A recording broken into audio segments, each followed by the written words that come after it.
এদিকে বন্যা পরিস্থিতি নিয়ন্ত্রণে কাপ্তাই পানি বিদ্যুৎ কেন্দ্রের 16টি জলকপাট 3 ফুট খুলে দেওয়া হয়েছে। প্রয়োজনে এটি বাড়ানোর কথা জানিয়েছে বাঁধ কর্তৃপক্ষ। এ বিষয়ে আরো জানাতে রাঙ্গামাটি থেকে যুক্ত হচ্ছেন সহকর্মী জিয়াউর রহমান জুয়েল। জুয়েল, আপনি জানাবেন নিম্নাঞ্চল প্লাবিত হয় স্থানীয়দের এখন কি অবস্থা, আর প্রশাসনের পক্ষ থেকে কোনো উদ্যোগ নেওয়া হয়েছে কিনা?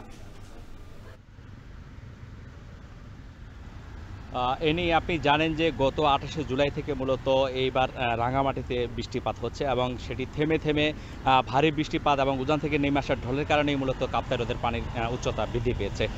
এরই মধ্যে যেটি হয়েছে বিপদসীমা, অর্থাৎ 109 ফুট ধারণ ক্ষমতা সম্পন্ন এই যে কাপ্তাই বাঁধ, এটি 108 ফুট হলে বিপদসীমা হিসেবে ধরে নেওয়া হয় এবং সেটি আজ সকাল 10টা নাগাদ মূলত 108.80 ফুট ছাড়িয়ে গেছে, যেটি বিপদসীমা ছাড়িয়ে গেছে বলে বলা হচ্ছে। এবং এই কারণেই মূলত ইতিমধ্যে 3 ফুট পানি ছেড়ে দেওয়া হয়েছে 16টি জলকপাট দিয়ে। আপনি জানেন যে কাপ্তাই হ্রদের এই যে বিস্তীর্ণ এলাকা, বিশেষ করে 725 বর্গ কিলোমিটার আয়তনের যে কাপ্তাই হ্রদ, এর যে তীরবর্তী অঞ্চলগুলোতে অন্তত 8টি উপজেলার মানুষের বসবাস, যেখানে এখন পর্যন্ত যারা নিম্ন অঞ্চলগুলো রয়েছে সেখানে আসলে প্লাবিত হওয়ায় ব্যাপকভাবে দুর্ভোগে পড়েছেন সেখানকার হাজারো মানুষ।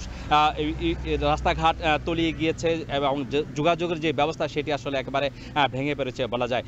তবে আমরা কথা বলেছিলাম জেলা প্রশাসনের সঙ্গে, তারা যেটি বলছেন জেলা প্রশাসন থেকে ইতিমধ্যে আসলে ক্ষতিগ্রস্ত যে উপজেলাগুলো রয়েছে যেখানে আসলে মানুষ দুর্ভোগে পড়েছেন তাদেরকে উপজেলা নির্বাহী কর্মকর্তাদের সার্বক্ষণিক নজরদারিতে রাখার জন্য তাদেরকে নির্দেশনা দেওয়া হয়েছে এবং যে কোনো পরিস্থিতিতে তারা যেন দ্রুত সাড়া দিতে পারেন এই জন্য সার্বক্ষণিক সেখানে উপজেলা থেকেও মনিটরিং করা হচ্ছে।